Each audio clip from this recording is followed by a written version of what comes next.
my talk is walking alongside families of children with dementia, and I think the first thing I want to say is it's very much that way, and very much that as you go along, you get taught by your patients and by their families to understand. I'm sure that everyone who's involved in this work has had that experience, and it's very humbling sometimes. I just want to thank just a couple of people. You will probably all know these people. Professor Annie Byer, who was a registrar with me in the early 80s in London at Great Ormond Street, Fleur Leman and Erin Beavis.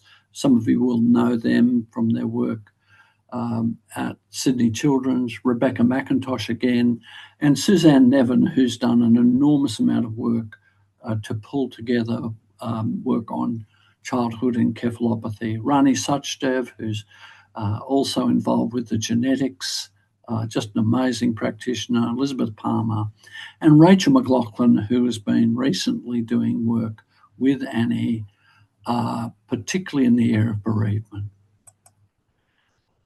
Okay, I want to start with a rather strange dilemma, and that is that the people who make things happen, the people who help us to move the field forward, have who are not medical, have enormous focus and a single-mindedness, and it is just wonderful to solve problems.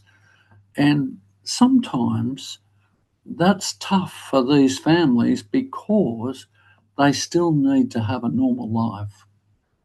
And they need that, if you like, the normal form of ADHD that we all suffer from if we're going to be able to deal with the distractions of a normal family, to leave some things unresolved, to deal with trivial things, and yet to continue with some grand activity or purpose within a single part of the day. So some of the people that have helped us most have sacrificed at times, and this is in the families of those with children with dementia.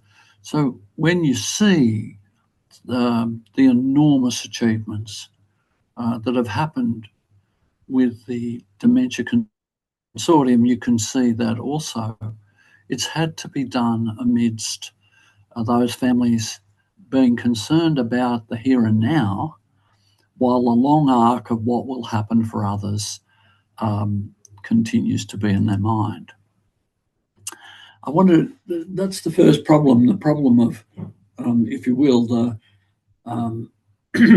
how do you deal with our problem and humanity's problem with this. The second problem is the problem of not having a problem if you're a sibling, a well sibling, whose needs are overlooked, postponed, or asked to be converted into sacrifice, not because anyone doesn't care about them, far from it, but just because of all that's happening to care for someone, care for a child with dementia. And as I've watched young children grow up, the children of brothers and sisters with disabilities, brothers and sisters with major medical illness, and in some cases, it's been sad. There's been, of course, a lot of the siblings go into the healthcare profession, different professions, but sometimes the siblings are still traumatised right into their adult lives. And that raises the issue, what can we do for siblings, and how can we register the problem of not having a problem? There's the problem of a coming problem, and normally when we talk about the problems of what the experience of facing a child with dementia is, that first of all there's the incredible uncertainty. The uncertainty of diagnosis, the uncertainty of management, the uncertainty of who we can trust, who we can't trust, the uncertainty of what is it, and is it in fact what, is it a dementia or not, and is it this or a particular form of dementia, and that pervasive uncertainty. And then we've got the sense of the progressive disintegration of the child as we have known them, which is the most painful thing in and of itself. If the child, some children never got to develop as well as they should or would normally do, but then to lose that is very, very hard. Then there's the prolonged anticipation of death and decline. And so that's the third characteristic. And the fourth characteristic that is very, very hard is the notion that if it's got a genetic component, and that genetic component is one that is likely to be reproduced in at least some of the siblings, that this has to be gone through again. So these four characteristics, pervasive uncertainty, prolonged, the progressive disintegration of the child as we knew them, the prolonged impending bereavement, and the possibility of facing it all over again, are things that are normally what challenge us as clinicians in being sensitive but not crippled and paralysed. So the anticipatory loss of function and premature death, and conversations that enable coping with a certain outcome. In other words, the conversations when it's no longer uncertain, but it's certainty that we're dealing with. The less involved illness of the with illness partner. So, and without wanting to be stereotyped, the truth is that the majority of mums are more involved, and the dads are more involved with the other members of the family. I mean, sometimes people are not involved with anyone, of course. But if you look at any family who specialises in keeping the non-medical and normal aspects of life going, who specialises in keeping the medical and illness-related aspects of life going, and how much resentment or appreciation surround the distribution of tasks.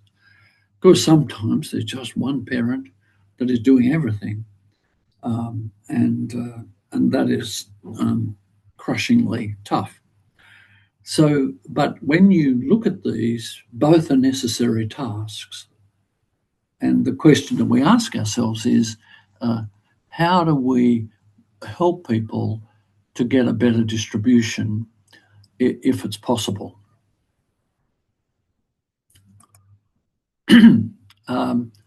And there's the non-parental part of ourselves, the part of us that is childlike.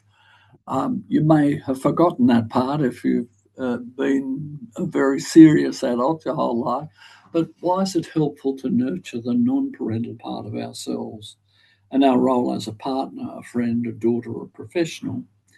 And the reason is because playfulness actually is rejuvenating. Playfulness actually helps you to come to grips with the unacceptable. And there are times when these roles have to be put on hold, all the more serious adult roles, and even relinquished for a time. And there are times when we need to be able to have those times of brief and short joy or distraction, that others might say, well, how can they be like that when they've got well, you just can't carry the heaviness the whole time. With the child with dementia, everything we do for everyone in the family helps the child with dementia, and that's a very good rubric for what we're trying to do. That what you're wanting to do is make sure the family keeps working as a family as best they can, because we know that families come under enormous stress, and families come under enormous stress anyway. And this is just a special situation in which a family has to be unusually cooperative within itself to survive. While the child appreciates what's going on, they care about others in the family. Very frequently, children will say how they're worried for their parents or worried for their siblings, worried for their grandparents, and that surprises people that the child, when they are still at the stage where they can appreciate things, directs care towards other people. Often comes to parents as a shock. And when they lose this appreciation as they deteriorate, their care depends on the welfare of the whole family. So the family looking after the family as well as the child becomes a major issue. These seem such simple things to say, but really hard things to keep in mind. We also have to be clear on whose suffering we are addressing. Is it the child in our head, the child in their bed, our suffering and their suffering? Have we made a clear distinction in our minds?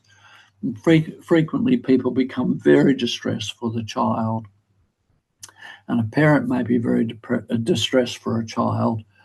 Until someone helps them, they'll still be distressed, but helps them to remember that the main distress being born in the latter part of things is in the heart of the parent and in the hearts of the siblings.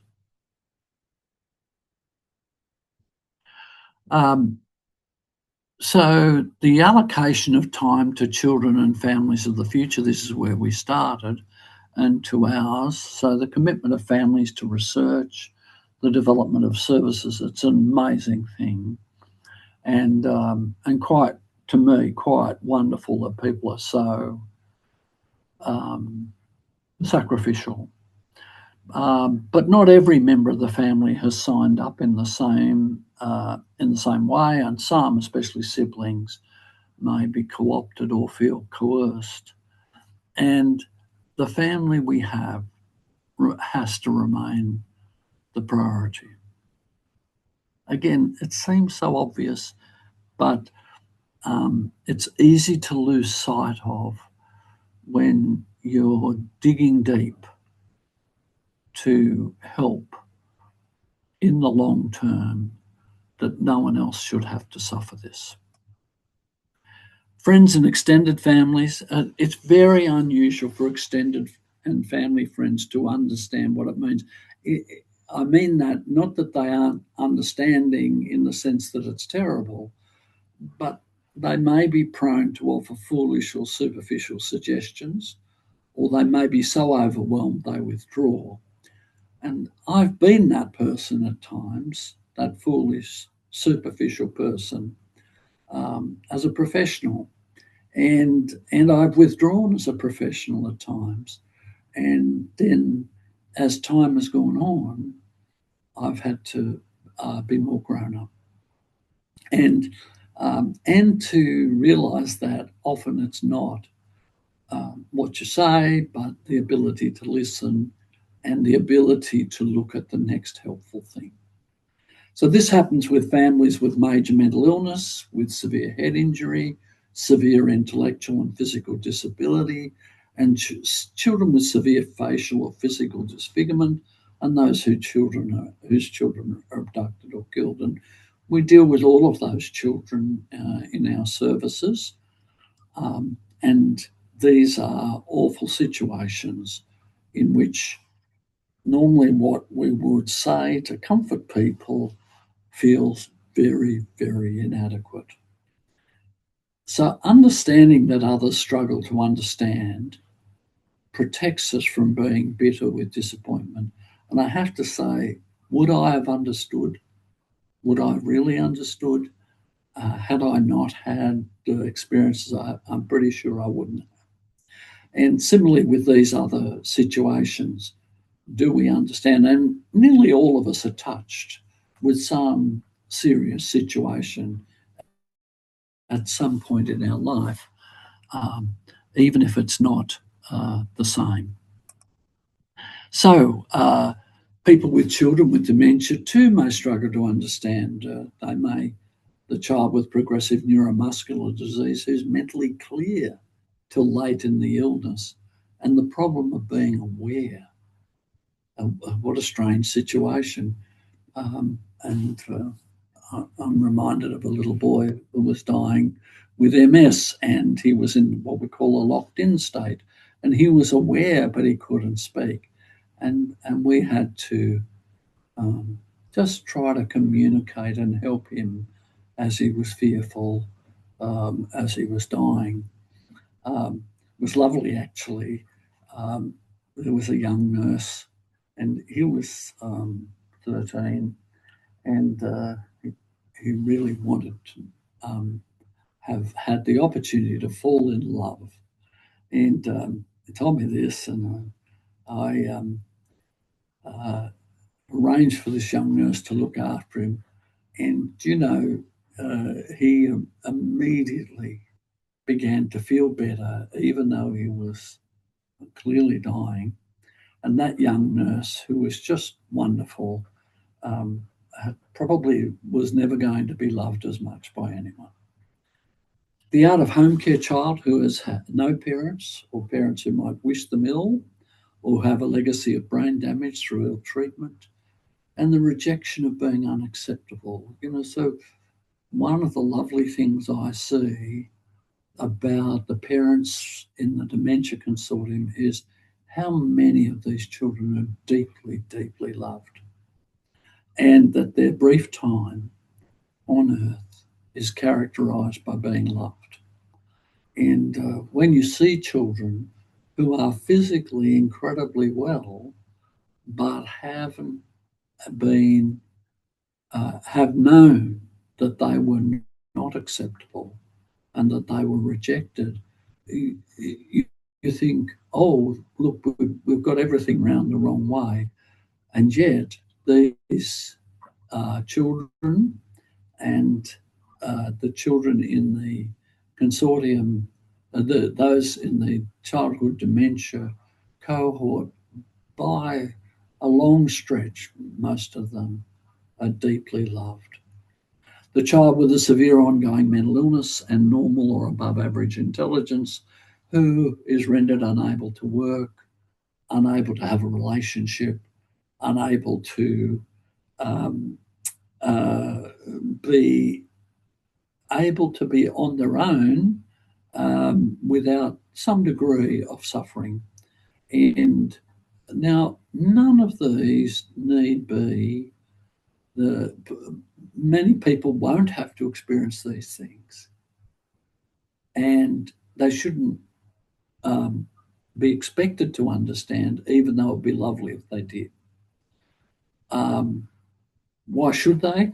We cannot take in, understand all suffering, and we need to manage what we have to do ourselves, and where we can understand the plight and strange joys in hardship of others. So you see people in these situations, and we find that there's an ability to work with those people, to find, as we do with young people with dementia and their families, strange joys amidst all the hardship. And and it looks so bizarre to other people that people can manage. Um, People are not surprised that people collapse. What's really odd is how people manage. and that they collapse now and then, not a surprise at all. But that there should be times when people are drawn together in a way like people in war, like people who have been through extraordinary hardship together, drawn together in a depth of living that is deeper and richer than they could have ever imagined, and yet at the same time, it's totally unwished for.